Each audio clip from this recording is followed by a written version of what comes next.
Hi everyone, my name is Shayna from WTI, and if you're looking for a really good brightening toner, then this one is definitely it. This toner is from e.l.f. or Eyes, Lips, Face, and I've been using their products for years, so I was really excited for this one. And this is a brightening toner, and I have hyperpigmentation, so I need all the brightening products that I can get. And this toner is an exfoliant toner, which will help to remove dead skin cells. This toner also has glow-inducing fruit acids with the low pH balance, which will help to tone, balance, and clear and brighten your skin.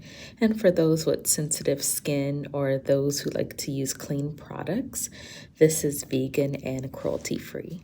So yellow is my favorite color, so I was definitely drawn to this because of the color of the packaging, but after I saw what it does to my skin, it was definitely a good purchase.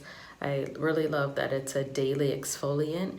Usually exfoliants are like the textured kind that you rub on your face, and if you have sensitive skin, it can sometimes be a little harsh and abrasive, but this one, it's just a liquefied exfoliator, and it really removes your dead skin cells and it brightens your face, and that's my point of view.